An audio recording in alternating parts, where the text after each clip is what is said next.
I worked at a job for 9 years, 11 months, and 3 weeks. And for 9 years, 11 months, and 2 weeks, all I could think about was, how the hell did I get here? Better yet, how do I get out of here? Reflecting on who did I listen to and who gave me advice to take this position. Why am I in this position? Why am I here? Why am I at this job? I was miserable, unhappy, frustrated. So what do you do when you're in this situation? You can complain, but that wasn't an option. So what did I do? Start praying. Start praying every single day for 9 years, 11 months, and 2 weeks. I prayed every single day. God, please, get me out of here. Get me out of here, please. Bless me with a new opportunity. Bless me with something different, God. Please, bless me with something. Get me out of here, God. And I got frustrated over time. I got frustrated. You start talking to God in different voices. I know we all done it. You've done it. I do it. You get frustrated when he's not answering you because he didn't answer me. He didn't answer me until 9 years, 11 weeks. 11 months, 3 weeks, 3 days later. He didn't answer me. Despite the fact I tried talking to him in the nicest voice, I'm like, God, I know you hear my prayers, you hear me talking to you, and I'm asking you, why you keep me here? Just give me a sign. Tell me why you keep me here, God. Why are you not letting me find another job? Why are you not letting the job that's going to pay me more show itself, God? Why are you? And I start praying like that. And you know how you talk to somebody nicely at first, and then you start to get frustrated when they don't answer you, they don't respond to you. So then you start getting like, Lord, what's going on? Why did you leave me? You say you'll never forsake me, and you just start getting real frustrated, irritated, and you're like, yo, you're not answering me. And it wasn't until 9 years, 11 months, 3 weeks, 3 days later, at 1 o'clock in the afternoon, when I walked out the job that I was at for 9 years, for the last time. Made a promise to myself, people. If I look back, I'm going to turn this off. Got in my car, started. That's when God said to me. That's when he finally answered the question that I've been asking so long. Why did you keep me here so long? You know what he said to me? Practice. And I'm like, practice? What do you mean practice? I've been putting you through practice. I've been training you. I've been getting you prepared because the big game is coming soon. The big game is coming, and you need to be ready.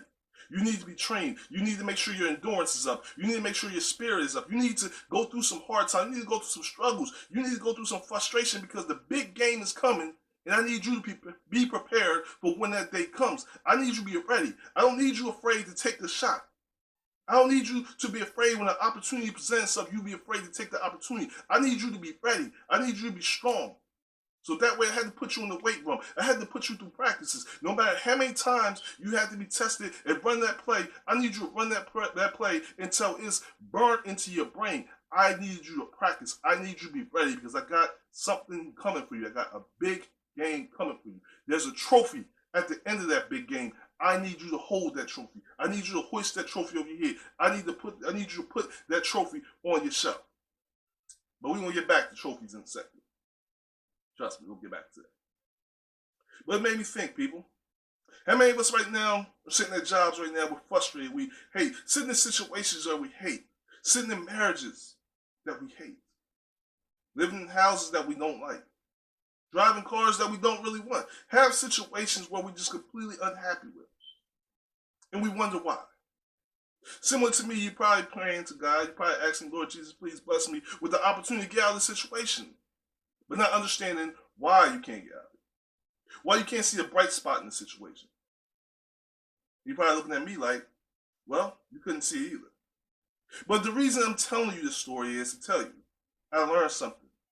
Not from God speaking to me and telling me that I'm putting you through practice.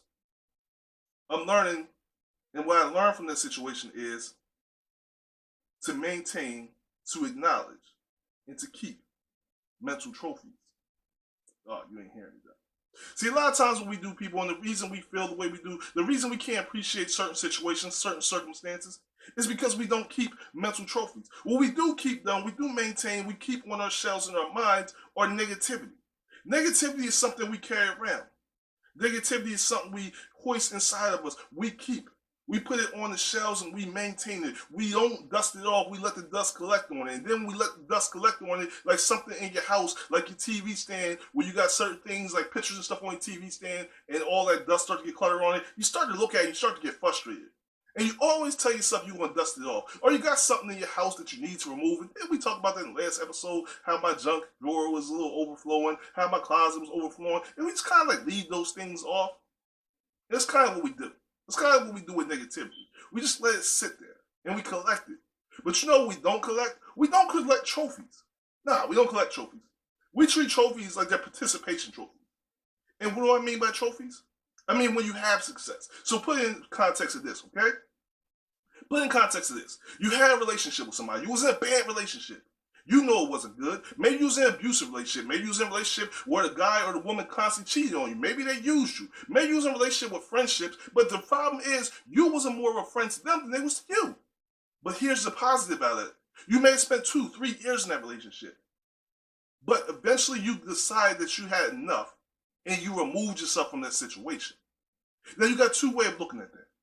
You can carry two things from that situation. You can carry the negativity that we like to put on our mantles in our houses, that we put on our shelves in our houses, and negativity. I spent 3 years of my life in a relationship that was going nowhere with this deadbeat person. I spent 3 years of my life being dedicated and a friend to a person who was never going to be a friend to me. And you carry that negativity around you. You carry that into your next friendship. You carry that into your next relationship. You carry that into your next opportunity. You carry that negativity. Or you got option B, and this is the more important option. You can walk away from that situation with a trophy. What's the trophy from this situation? What's the trophy from leaving an abusive relationship? What's the trophy from wasting 3 years of your time with a person who wasn't a friend for you, or being married to somebody that never had the intentions, or being in a relationship with somebody that never had the intentions of marrying you? The trophy is that you learned a lesson. The trophy is that you are overcamer. You are a winner. You're a succeeder. You are a survivor. You are someone who's seen a situation and been through the worst. You've been through the trials and tribulations. And at the end of the trials and tribulations, what did you do? You came out on top. Put it in context of sports for a second, people. You're playing basketball. You're in the NBA. Game 7.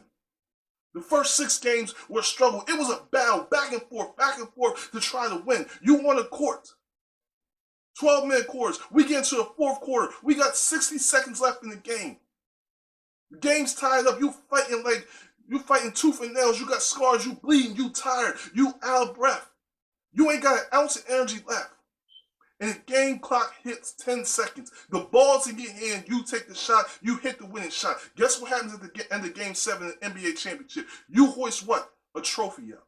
Now let me ask you a question. Are you going to remember how tired you was when you hoist that trophy? Or are you going to sit here and reflect on, boy, I didn't have no more energy yet. You going to reflect on all the scars when the dude elbowed you in the 2nd quarter? When the ref didn't make that call? Or are you going to focus on the fact that I've been through all that, and at the end of the day, I get to hoist this trophy above my head.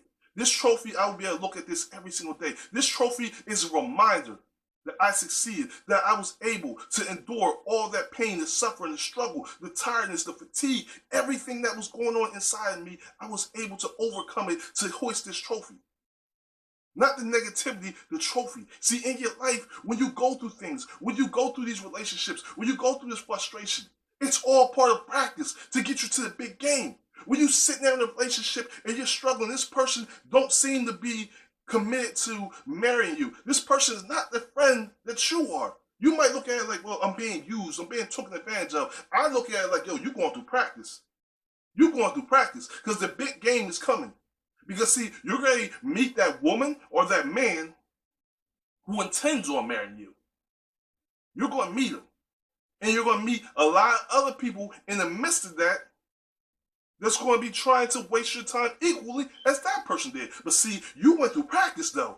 You already trained. You already went through the hard times. So see, because you went through the hard times and you received the trophy from going through that practice, you got a trophy from practice. You already succeeded that. You already played in that game. You already won that game. Guess what? You going to the next game like, can't play with me. You can't play at my time because I already know how to look for the traps. I already know what plays you're going to try to run. I already know what kind of games you're going to try to play. So I'm not going to waste my time with you because, see, I already went through practice. And when I get confused, when I get tired, when I get frustrated, I'm going to look back at my trophy case. And I'm going to look at all these times where I overcame. where I overcame something to become the person I am today. I'm a succeeder. I'm a winner. I'm a champion. You have to see inside you that you're a champion. So when I'm telling you my story about being at a job for 9 years, 11 months, 11 months and 3 weeks, you think I'm telling you that because I'm complaining about a job after that? Nah, I'm a succeeder. I'm a survivor. I'm a champion. I'm a champion. Because I walked out of that situation better, stronger, motivated, more ambitious than I was. Let me tell you a little deeper. Let me dig a little deeper in my story, people. I'm not bragging. I'm not bragging. I'm not boasting about myself. What I'm trying to do is I'm trying to speak some life into you right now. I'm going to use my situation because I want you to be able to relate to me. I want you to understand why am I able to sit in front of you today and have these conversations that I'm having with you every week. Just let me have this conversation with you. Let me talk some life into you, people. In the midst of that job, the first month of that 9 years, 11 months, 3 weeks, the first year I had a review at the end of the year. We all have reviews at our job, right? Get reviews, let you know how you're doing, how well you did, how good you did. Reviews are on a scale from 5 to 1. 5 being the worst, 1 being the best. I'll never forget my first review. My first review, my first year of the job, did horrible. I did horrible, people. I was the worst. I was compared to somebody who came before me. The successor of somebody who did an amazing job before me. Had multiple different people trying to train me for this job. I could not learn it no matter who trained me. I was looking at these new softwares, these new programs. It was like learning a different language. I was trying to learn Chinese and I only spoke English. Point being, people, is when the review came, when my supervisor sat down with me, what number do you think I get? I got a 1, 2, maybe a 3. You know, I did all right. Nah, I got a 4. And I was teetering on the line of a 5. And that's being the worst. I'll never forget the words that was in the review. I'll never forget what I said after my supervisor at the time let me know how bad I did throughout the year. I asked him, I said, so how do I get a 1? You know what he said to me, people? It's impossible to get a 1. No one has ever got a 1. No one will ever get a 1. So I said, okay, but how do you get a 1? Well, let me explain to you how this place works. This is my supervisor speaking to me, people. Let me explain to you how this place works. We leave room for improvement. So therefore, we would never give you a 1 because that means you have no more room for improvement. Okay. That was the end of the conversation. There was no story about me saying something heroic or throwing up the winning shot and succeeding on this number 4. No. So after the first year, what did I do? I took that review, I folded it up, I put it in my desk drawer, and I kept it. I kept it. I kept it for 9 years, 11 months, and 3 weeks. You know why I kept it? Because in my 7th year, you know what I got? I'm sorry, let me rephrase that. In my 8th year, you know what I got on my review? I got 2. I got 2 on my review. I had an amazing year. Did some amazing things throughout the company. I got 2. Mind you, scale 1 to 5. 1 being the highest, 5 being the lowest. Got 2 on my review. I was so excited, so happy. Then I called my mom, called my wife, called my sister, and I'm in tears. I'm literally in tears. I'm in tears of joy. Tell them I got 2. But I didn't stop there. I didn't stop there because I said, that's not the goal. The goal is to get 1. That 1 that said no one ever get. And I remember what that 2 I said. So I didn't look at the 2. I didn't fold the 2 up. I threw the 2 in the trash. I opened up that 4. That review of that 4 I got. And I looked at it again. You know what I said, people? 4th quarter, 5 seconds left on the clock. The coach said the ball's in my hand. Let's go. In my 9th year, you can guess what my review was. I got a 1. That's right. I got that 1. The 1 that they said no one ever can get.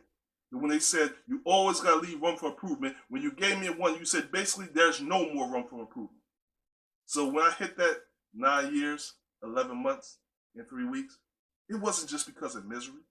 It wasn't just frustration with me leaving. It was that I succeeded practice. I succeeded through my practice. And that 1 I received was my trophy. Now it was time to move on to the next journey, next step in my life. And right now, it's time for you to do the same thing. So when you're looking at these relationships that you're in, when you're looking at this marriage that you're in, when you're going through the things you're going through, the struggles you're going through, when you're sitting in that house, that 1-bedroom apartment, and you're looking like there's no hope in sight, you got to set your sights on your goals. What's your trophy? What's your individual trophy? And you have to understand something about a trophy. A trophy is not to be shared with other people. It's not a physical thing that you're literally going to put on a shelf or your TV stand, and when you got company come over, you can show it off and you can have it as a talking piece. It's not that type of trophy. That trophy is mental. That trophy is for you to talk about. That trophy is for you to see, but you to show people through your actions and not your words. Show people through your actions that you got that trophy. Let them see that trophy is up there through your actions of your success. Don't let yourself be bounded by relationships you in. Don't let yourself be bound at a job. I know you was at that job for 30 years. You spent 40 years at that job. I know you getting older. I know you didn't save up for retirement. I know that your peace has been impeded on. I know that your freedom has been trampled on. But guess what? Just since it's done that, don't mean you can't get it back. What you're really done is you've been put through the test. You've been sent through a ringer. You've been practicing. You're getting ready for the big game. Understand some people, you're getting ready for the big game. And you probably saying to me, well, what's the big game you talk about? What you keep talking about this big game. You keep talking about these trophies. What's the big game that I'm getting prepared for? Because I don't know. I don't know what my big game is. You do know. But you got to tap in. You got to tap in deep into your mind, your spirit, your subconscious to understand what you like. What do you want to do? Some of you say right now, I don't want to work no more. I hear that a lot from people. I don't want to work. I don't want to punch a clock. I don't want to go into an office. I don't want a supervisor telling me that I can and can't take vacation. I don't want to have to call in sick. Some of you saying, I want a ton of money. I want to win the lottery. I want to be millionaires. Let's talk about it, people. Let's talk about the trophy at the end of that rainbow that you're talking about. Let's talk about it. So let's start with you don't want to work for nobody. So, okay, you don't want to work for nobody? Cool. Do you know the opportunity to not work for somebody is right in front of you right now? You probably saying, well, what do you mean? I can quit my job or get fired and get unemployment? No, I'm not talking about unemployment. Because, see, getting unemployment, I wouldn't consider as success. That's putting a Band-Aid on something. That's giving you some extra help. And I'm not telling you get extra help. And we'll get to that in a second, okay? What I'm saying to you is you have the opportunity to create your own business, create your own success, create your own peace, create your own freedom, create your own circumstances that you can control and not somebody else. Meaning, I know, and I'm going to speak on some family members, and please forgive me, my family members, I love you, but I'm going to use you for this episode because I got to be completely transparent. You can cuss me out later. My mom makes baskets, and I have conversations with my moms all the time, because she says that. You know, I don't want to work for them. My mom's getting older. You know, she's getting older. She's getting up there age. Still beautiful. She's still beautiful. She's still great. Still got a strong mind. Still has a beautiful personality. But she's getting older, like we all are. She has a birthday. And she wants to get to a point where she wants to work from home. She wants to relax. She wants to be able to do what she likes. And she makes baskets. And she does such an amazing job. And I often tell my mom, why don't you do that? Why don't you do that for a living? Well, she gives the same answer that many of y'all give when you're pursuing your trophy. Well, I don't have the money to do it. Well, I don't have the resources to do it. Then I tell her, look around. Because if you look into your bank account, you'll find out you do have the money to do it. You'll find out you do have the strategies to do it. See, it's all about the way you look at it. See, if you focus on negativity, you'll never find it. If you put negativity on your trophy stands, on your mantles, on your TV stands, you will never find the money. But if you find that trophy on there, that trophy is sitting there, so you're going to reflect back to some hard times you went through. You're going to reflect back to that time you was practicing for that big game, wherever that big game is. You're going to remember that time at work when you didn't have all the resources to do a job. Maybe you had a project, but your boss didn't give you all the details of the project, but somehow you still was able to not meet the deadline, but beat the deadline. Maybe you was a nurse and you're working in the COVID-19 wing of the hospital, and you didn't have the face mask and all the resources you need to make sure these people were still alive, but you still was able to succeed, despite not having everything you need. Because at the same time, you had everything inside you that you already needed. You already had all the resources inside you, because that's where it starts, with will, want, and talent. You have to dig inside you. So I look at my mom and I tell her, so you already got everything you need. If you look into your bank account, I guarantee you're going to find a need in the money you need to start buying the things you do. Be resourceful. Use your imagination. Start searching. Be creative like we all must do. And you can start your business. You don't have to work for nobody no more. You don't have to punch a clock no more. You can start your own business. I told her, think about it. You can make baskets for any season. Think about it. Opportunities present themselves every day, but we ignore We ignore them people, don't we? Because we sit there and we keep putting these negativities. We keep treating these trophies like they're participation trophies and we're throwing them away. But we keep holding on to negativities. We hold on to our failures, but we throw away our success.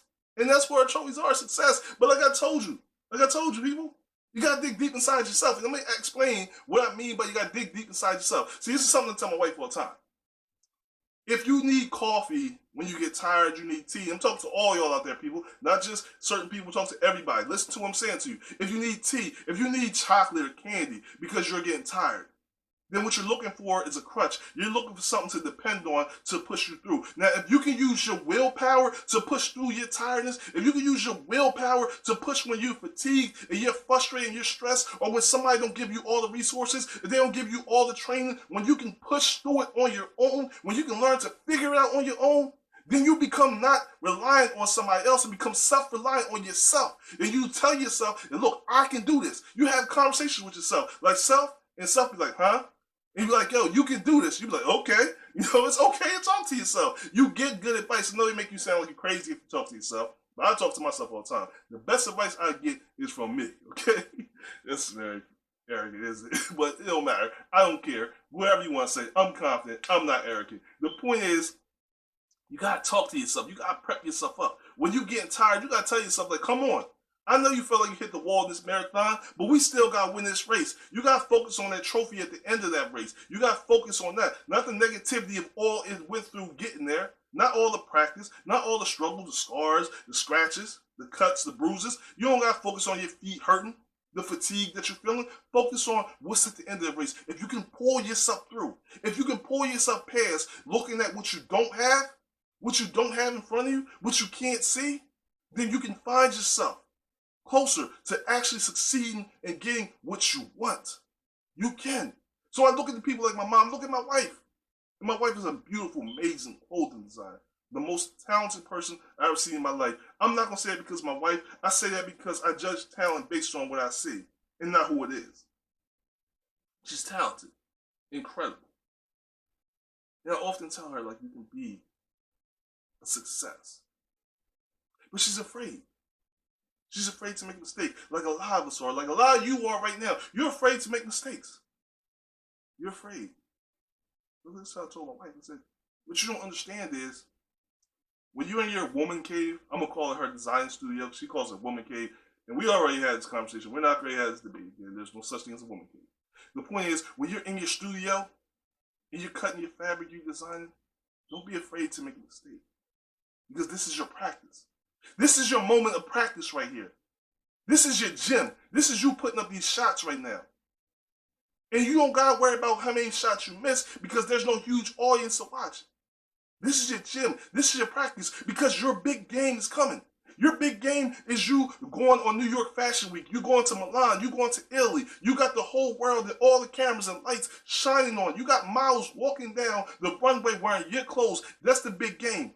But before you get to the big game, you need to go to practice. You need to make a mistake on your favorite, can't get the word out, favorite, what is that? That ain't a word. Favorite fabric. You need to make a mistake on that so that when you get to the big game, you're not worrying about mistakes. You're not focused on mistakes because you're going to remember all the success that you had. You remember all the times you cut right. You're going to be so comfortable and disciplined in yourself that when you get to a big game, you're not worried about missing a shot. You miss 50% of the shots you don't take. I'm sorry, 100% of the shots you don't take. 100% of the shots you don't take, you miss. So you can't be afraid to. You got to get yourself in the gym and throw them shots up. You got to miss those shots. So that you don't get comfortable with missing, but you learn to get comfortable with making, that you find your rhythm. That's what you have to do. Now I'm going to use myself. I'm using myself. I use my mom. I use my wife. Now it's time to throw myself in this whole conversation because we talk about trophies. I know you look at my views right now. You might look at my subscribers. I'm cool with it if I'm not getting a lot. Because let me tell you what I told my wife. I said, you know what I learned is? This is my gym right now. I'm practicing. I love that I speak to all y'all. And whether I got 5 views, 5 likes, or 6 subscribers, guess what? I love every single one of you 6. I love I'm appreciative to every 5 of you that like my video. I'm appreciative of every one person who comments. I love you and I appreciate you, and it means just as much to me as if it was a million. But the point is, I'd rather have only a small amount of people looking right now while I'm going through practice. And that doesn't mean I'm on here give y'all only half of me. I'm giving y'all 100% of me. Because see, when you in practice, you gotta give 100% of you. Because you need to be prepared for when you get into the game. You can't get to a game like, yo, I'm gonna get ready. You gotta be ready when you get to the game. So right now, I might be sitting here in front of this camera, these lights. I'm making sure I'm getting ready. I'm getting ready for you. So I'm treating you 5 subscribers, 5 views, 5 likes like you are 5 million likes, because I have to be ready for when it's 5 million. But you have to understand too, do you want hecklers in the gym with you when you throwing up shots? When you practicing your dribble? When you practicing your jumper? When you practicing cutting fabric? When you practicing whatever your job is? When you practicing getting ready for that big test for college? Do you want 100 million hecklers sitting there the whole time you get ready? No, because that's going to discourage you. That's going to frustrate you. That's going to throw you off. So when you in the gym, don't get mad about how many supporters you don't have. Don't get mad about how many people who are not backing you up. Because guess what? You don't need all them hecklers. You don't need those distractions. You need to focus one-on-one with you and yourself. You competing with you. You're bettering yourself. And one day, if you keep competing, if you're ready, the opportunity is going to present itself where you're going to have 1 million supporters. You're going to have 1 million viewers. You're going to have 1 million people out here wanting your ideas, wanting your stuff. Don't get mad if you only sell 1 dress, 1 basket. Guess what? That's 1 more dress than you did sell. You got to learn to look at the positivity. You got to look at that 1 dress as a trophy. Now you have become a professional, because become the professional is when you start to sell something and get paid for what you love to do. Let's talk about something else real quick, people, because we got a lot to get to and I'm running out of time. So if I'm talking fast, I apologize. I'm trying to squeeze everything in so that you make sure when you leave this episode, you wipe all negativity off your trophy case and you put those big trophies that you have won throughout your life on there. Let's talk about the lottery real quick, because I got to get to a couple more things. Real quick. A lot of y'all talk about financial freedom and you talk about hitting the lottery, you play the Powerball, you do scratch-offs. You want to be the next person, next millionaire. You want to be a person that lives in that big mansion, get the houses, be able to travel the world, and all these things. You have lottery dreams. You have $1 million dreams. But you can't handle $1,000 budget. I'm just going to be real with you, people. You can get mad at me. It's okay. I'm being real with you. You can't handle $1,000 budget, but you want $1 million dreams. Now, this is not to say you shouldn't want $1 million dreams, people. This is not saying you shouldn't want to win the lottery. This is saying that you need to learn how to prepare when you get there. You need to use this $1,000 budget as your practice. This is your gym, people. So there's a reason you have not hit the lottery yet. You're in the gym. So you need to learn how to handle that $1,000 budget. You need to how to curb your spending. Don't sit here and tell me when I hit the lottery, I'm going to be better at managing my accounts. I'm going to be more of a philanthropist. I'm going to give more to people. If you want to be that, do it now. If you only got $5 to donate $5. Do that. And you may look at, well, that's not much. It's better than nothing. And what it's doing is preparing you for when you can donate 500,000 or 5 million, because you already mentally trained yourself to be that type of person. The type of person you want to be, you have to start being now. We sit here with lockdown. We're sitting through the coronavirus. Let me tell you the promise I made to myself. I'm not walking out of this situation. I'm not walking out of stay-at-home order, this lockdown, as the same person I walked in. I'm coming out here better, stronger, mentally and physically. You gotta do the same thing. I'm using time to do something that none of us did. I'm spring cleaning. All this negativity has to get taken off of my trophy shelf. If you look behind me, my trophy shelf is full of trophies. Okay, so it's not my trophies. It's just a picture I got off the internet, but still, you get the point I'm trying to make with y'all people. Is we got to wipe this negativity off and put the trophies up. I want to speak about one more thing, y'all, because this is one that's important. This one is very important to me. Because you got people who overcame drug addiction. You got people who are overcoming anxiety, stress, depression, all kinds of mental illnesses. And you got people who look at them like they're weak because they went through these mental illnesses, because they got caught up in drug addiction. You look at them like they're weak. And when those people who dealt with drug addiction, they kick the drug addiction, they finally kick it and they become a person who's a member of society. When you got a person that kicked this anxiety, kick this depression, they kick this stress, and they just become people who live a life that they deem as normal. You got people who look at them like they're weak. And look at, and if they put their trophy up, they show you their trophy, then oh, that's just a participation trophy because you was already weak and you went through something that wasn't that serious, and that just showed that you wasn't strong. That's the exact opposite way of thinking. That is one of the strongest people in the world, because unless you actually suffered anxiety and was woman and man enough to actually admit that you suffer from anxiety, stress, depression, then you only know how hard and how much is a struggle, how much is a battle, not just today, every day, to overcome that. How empowering it is to take back your life, to not allow others and other things to control how you feel about yourself. That's one of the biggest trophies you can get. But if you are one of those people who overcame anxiety, stress, depression, then you need to hold your trophy up high. Let the world see it. Be proud of that trophy. Don't keep dwelling on the stress of how you went through things. Don't dwell on the anxiety you went to and how people had a negative effect on your life. Don't keep dwelling on the depression that you felt and the way people made you feel depressed and didn't help you. Hold that trophy high. Hold your head high and know that you overcame something. That you earned that trophy. If you overcame drug addiction in your life, whoever I'm speaking to right now, if you overcame drug addiction, you may have family members that will never forgive you for the time you stole their TV or the time you borrowed $50 from them and never paid them back. You may have people that never forgive you, but those are the same people who will never forgive themselves for the mistakes they made. That should not challenge or change the fact that you hold your trophy up high and that you're proud that you overcame those addictions. Now, yes, you need to apologize to that person. Yes, if you can, make amends for what you took in from that person, what you stole from that person.